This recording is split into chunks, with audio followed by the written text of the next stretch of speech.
আমার মনে হয় যে আমি স্বপ্নে আল্লাহ রাসূল সাল্লাল্লাহু আলাইহি সাল্লামকে দেখেছি। তো আসলে বিষয়টা এরকম যে আমি একদিন ঘুমিয়েছিলাম আর কি রাত্রে। তখন আমি হঠাৎ করে স্বপ্নে দেখছিলাম যে আমি দুরূদ পড়ছিলাম, মানে আমি নিজে দুরূদ পড়ছিলাম আর কি। দুরূদ ইব্রাহিমটা আমি পড়ি সাধারণত বেশি। আমার কাছে যথেষ্ট জ্ঞান হোক, আমি দুরূদ ইব্রাহিমটাই পড়ি বেশি। তো আমি এটাই পড়ছিলাম বেশি বেশি। যখন পড়ছিলাম তখন হঠাৎ করে সাদা পাঞ্জাবি পাগড়ি পরা একজন আসলো, মানে মধ্যবয়সী একজন লোক আসলো। আমার কাছে মনে হয়েছিল যে এটা আল্লাহ রাসূল সাল্লাল্লাহু আলাইহি সাল্লাম। হ্যাঁ, স্বপ্নের মধ্যে। তো স্বপ্নের মধ্যে আমি যখন এটা দেখলাম তখন ওই আল্লাহ রাসূল সাল্লাল্লাহু আলাইহি সাল্লাম একটা খেজুর, একটা মেয়ের কাছে একটা খেজুর দিল। তো ওই মেয়েটা খেজুরটা এসে আমাকে দিল। তো আমি খেজুরটা আমার হাতে দেওয়ার পরে সাধারণত আমি এটা যখন দেখলাম খুব রসালো মাংসল ছিল, মেয়ে এরকম ছিল। তো আমি এটা যখন টান দিয়ে 2 ভাগ করেছি, এটার ভিতরে ইন্টারেস্টিং বিষয় হচ্ছে দানা ছিল না। ঠিক আছে, আমি টান দিয়ে 2 ভাগ করেছি, সাথে সাথে আমার যে মোবাইল আছে, আমার মোবাইলে সাধারণত আপনার যে নামাজের ওয়াক্ত হলে নোটিফিকেশন আছে আর কি, তখনই নোটিফিকেশন এসেছে। আমার ঘুমটার সাথে সাথে ভেঙে গিয়েছে। কারণ হচ্ছে যে সাধারণত আমার ঘুম খুবই পাতলা আর কি, মানে আমার রুম দিয়ে যদি কেউ হাঁটে, আমি যখন ঘুমাই তখন আমার কাছে মনে হয় যে আমি বুঝতেছি আমার দিক দিয়ে কেউ হাঁটতেছে, আমার ঘুম এত পাতলা আর কি। তো সেদিনও সাধারণত এই নোটিফিকেশনের কারণে আমার ঘুমটা ভেঙে গিয়েছে।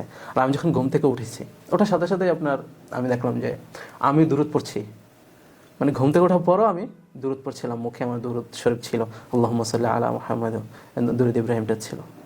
তো সাধারণত আমি এটার সাথে একটা বিষয় আমার কাছে, মানে আমি সাধারণভাবে রিলেট করি আমার ওয়াইফের সাথে বা আমার পারিবারিক জীবনের সাথে আমি রিলেট করার চেষ্টা করি এটাইভাবে যে হয়তো, কারণ আমি আমি যখন বিয়ে করেছি ইউনিভার্সিটিতে তখন হচ্ছে সেকেন্ড ইয়ারের লাস্টের দিক থেকে বিয়ে করে ফেলেছিলাম আর কি।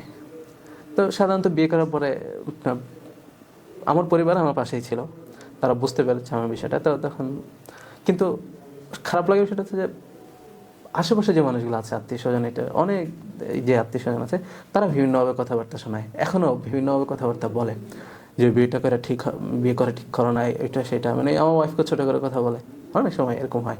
বিষয়টা আমার কাছে খুবই অদ্ভুত এবং খারাপ লাগে কাজ করে, মানে কি পরিমাণ যে খারাপ লাগে কাজ করে আমি আসলে বুঝাতে পারবো না। যে আমি আমার ওয়াইফকে এই বিষয় নিয়ে কখনো তাকে বুঝতে দিই না যে কেউ আমাকে এইসব বিষয় নিয়ে কথা বলে, একদিনও আমি তাকে বলি নাই, তাকে ছোটো করার কখনো কোনোভাবেই চেষ্টা করিনি। তো আমার একটা ছেলে আছে আলহামদুলিল্লাহ, ওর 2.5 বছর। আচ্ছা, ওর নাম হচ্ছে ওসমানী তাকরিম।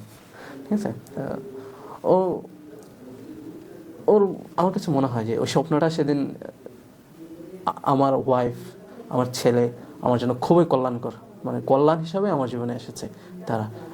আমি এটার সাথে এটাকে রিলেট করি আর কি। আমি জানি না ভাই, আমি একজন আসলে গুনাহগার, খুবই মানে মারাত্মক লেভেলের গুনাহগার।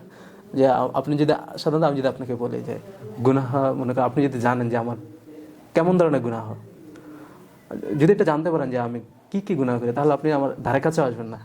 ঠিক আছে, এরকম আমি আসলে খুব গুনাহগার বান্দা। তারপরে আমি আসলে আল্লাহর রহমত থেকে নিরাশ হতে চাই না, এখনও চাই না। আল্লাহ তাআলা যদি আমাকে ক্ষমা করে, আমি এটার সাথে আমার ওয়াইফকে, আমার সন্তানকে রিলেট করার চেষ্টা করি। তারা আমার জন্য বরকতময়, আমার জন্য কল্যাণময়। আসলে তারা আসার পরে আমি নিজেকে অনেক কিছু থেকে বাঁচাতে পেরেছি, অনেক ধরনের গুনাহ থেকে বাঁচাতে পেরেছি। বিষয়টা এমন না যে আমি একবারে পিছাব হয়ে গেছি, আসলে বিষয়টা এমন না, কিন্তু আমি পেরেছি, কিছুটা হলেও আমি পেরেছি। আপনি যদি আমাকে বলেন যে আমার কাছে মনে হয় যে আমি 60 বা 70% এরকম হলেও তো পেরেছি, গুনাহ থেকে নিজেকে বাঁচাতে পেরেছি, এটা সত্য। মানুষ এই যে বিভিন্ন যে কথাবার্তা বলে, এগুলা থেকে আল্লাহ হয়তো আমাকে নিরাশ না হওয়ার জন্য এই মেসেজটা এখানে দিয়েছে, যাতে আমি নিরাশ না হয়ে যাই, তাদের প্রতি জুলুম না করে ফেলি। ঠিক আছে, তারা যে আমার জন্য বরকত কল্যাণ। সাধারণত আমি কয়েকটা ব্যাখ্যা পড়েছিলাম স্বপ্নে, যে স্বপ্নে খেজুর দেখলে নাকি বরকত আসে, পরিবারে কল্যাণ আসে। হ্যাঁ হ্যাঁ, রাসূল সাল্লাল্লাহু আলাইহি ওয়াসাল্লামকে শয়তান রাসূল ইসলামের রূপ ধারণ করতে পারে না, এটা আমি জানি। তো এ থেকে আমার কাছে মনে হয়েছে যে এই স্বপ্নটা আসলে আমার জন্য খুবই কল্যাণকর এবং আমার জন্য বরকতময়। সকলে আমার জন্য দোয়া করবেন, আমার পরিবারের জন্য, আমার সন্তানের জন্য। আমার সন্তান যেন দাঈ ইল্লাল্লাহ হতে পারে, আমার সন্তান